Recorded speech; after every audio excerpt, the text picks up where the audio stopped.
We are Strand, and we are going to create and corner a market for a brand new, environmentally friendly eco-fabric to be produced at a global scale. And we're going to make it out of human hair. Hair is a waste product. 100% of hairdressers we asked said that they send their hair to landfill. This is an opportunity.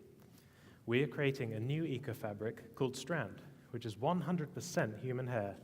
This innovative fabric is completely allergy-free, sustainable, and recycled. It's also extremely hard-wearing. If just one head of hair were turned into a rope, that rope brought the weight of a T-Rex. All right, how we do this. Step one, hairdressers put their hair waste into our collection bins. We actually know this from our market research and speaking to hairdressers in Norwich. We have hairdressers in agreement who would endorse our brand and have our collection points happily in their premises. Step two, we collect our bins every week We collect our bins every week from over 150 hairdressers in Norwich. Every week, this weighs 1.5 tonnes. That's the same as a grey whale. This is taken to the mill where we wash, sterilise and dye the hair. Step 4. The hair is then scraped and gathered together, a process known as carding, which enables it to be spun into yarn. Why do this now? Well, the problems of globalization in the last few decades have led to an increased demand for sustainable and ethical business practices. We take the view that 1 gram of landfill is 1 gram too many. We need to find better solutions to this growing problem. Adidas launched a trainer in 2016 made from waste ocean plastic. And as he created just as a statement, the popularity of this product has led it into mass production. Similarly, we are initially releasing Strand as a premium product and social statement. We aim to target fabric stores, fashion designers, in order to start a grassroots movement promoting and selling this eco-fabric.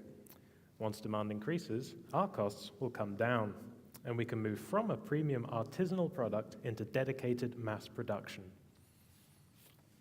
Okay, so now we've told you about our business plan. Let's talk costs. Factoring in transportation, labour, rent, equipment, maintenance, tax and advertising. Our current prediction costs are £10 to produce 1 metre of fabric strand. Imagine now you're producing cotton, hemp or wool. You have all the costs we've just mentioned, plus the cost of land, fertiliser, harvesting, water and associated environmental impacts, such as chemicals and waste. This adds up for the business and for the environment. Comparatively, high-end wool fabrics retails at around £45 per metre and low-grade cotton at £16 per metre. Strand is a high-end fabric and at £10 per metre to produce, this is an opportunity. This price is also based on currently existing mill technology. With proper investment into new spinning and weaving technologies, we aim to make these costs as low as possible and as production becomes more efficient. Every hairdresser we work with will receive our trademark.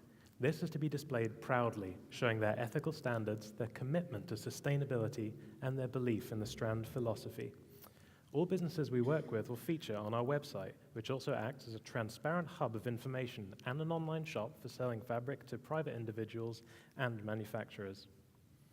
From our market research, 2/3 of people we asked said that they would prefer to use hairdressers who sustainably dispose of their hair waste. 40% of people would be happy to wear hair fabric if it were in shops today. The other 60% would also wear it, providing that it doesn't look like hair. Once hair is turned into Strand fabric, it will look like a jumper you are wearing now.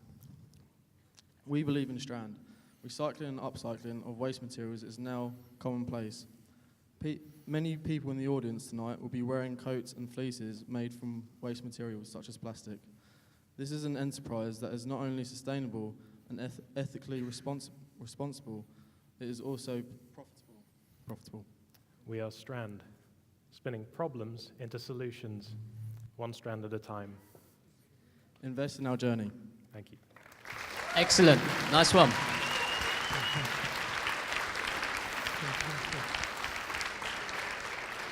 So, Kathy, is it?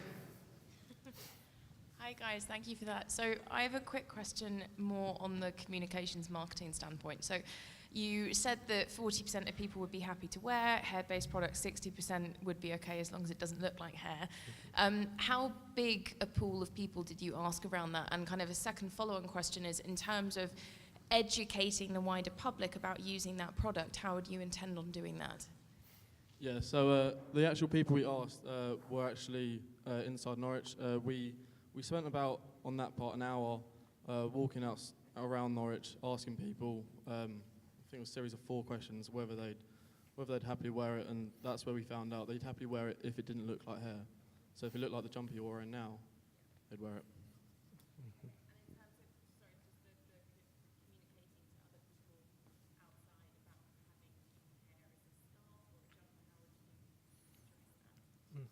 People won't seem to need much convincing.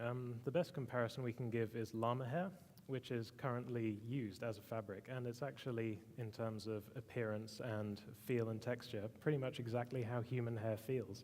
So an awareness campaign would be part of this, but we don't think it's going to be a taboo that we can't overcome.